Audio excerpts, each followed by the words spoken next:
Hi, my name is Shan Adams and I'm a nurse with the PreDiabetes Centers. Today we're going to talk about social eaters.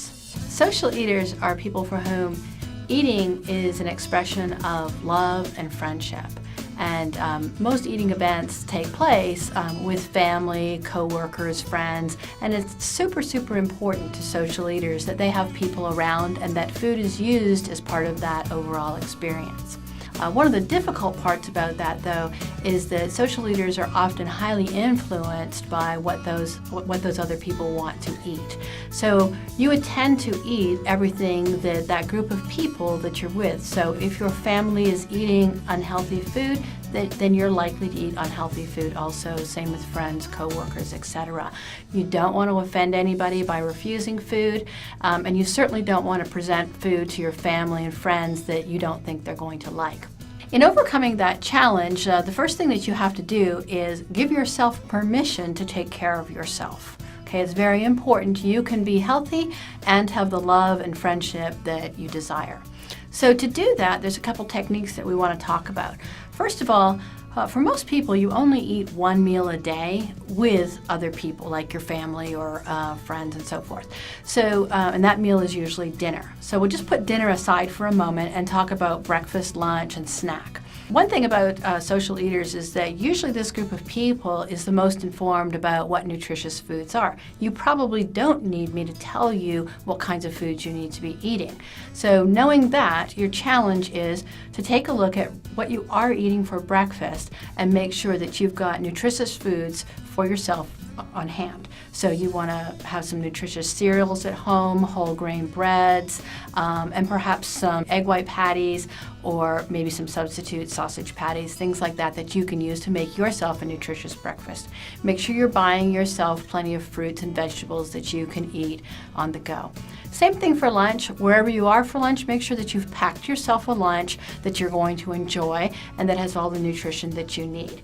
You may also want to just get a baggie, fill it up with fruits and vegetables and have that with you so that you have it on the go. What you want to do is you want to make sure that by the time you get to that dinner experience, typically with your family, that you're reasonably full and that you're not arriving at that experience where you're starving and needing to fill up on all the food that's really not so good for you. So breakfast, lunch, and then a nice snack sometime around 4 o'clock or so that you're not starving by dinner time. So when it comes to dinner time and feeding your family, one of the things that you need to do is really take a hard look at what are some of the family favorites. And what we want to do is try to get recipes, you can get recipes from the cookbook, and if not, to search for other recipes that you know will be nutritious for your family and replace some of the family favorites or add to some of the family favorites.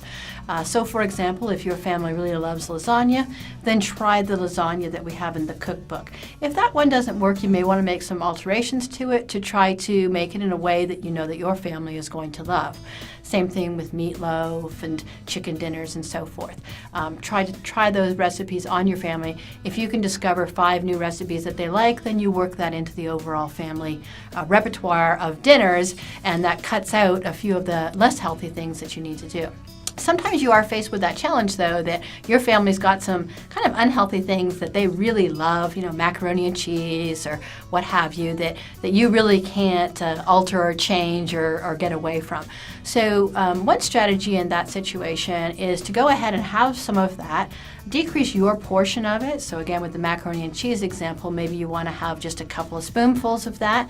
And then the rest of the dinner, make sure that you've got some nutritious options there. So lots of vegetables, whether they're baked or steamed or just raw veggies, a salad, that kind of thing. So you can have half of your plate that is vegetables and you've got your portion of meat or fish there, and then a smaller portion of that thing that may be a little bit less healthy, but that you can still indulge in with the family.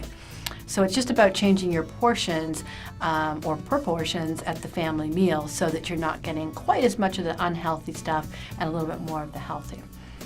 Another challenge for you may be at family events like birthdays, celebrations, or going out for dinner, where the group has different kinds of foods that are there that may not be exactly what you want. For example, in a Mexican restaurant, it's pretty common when you sit down that there's going to be some chips and maybe some queso.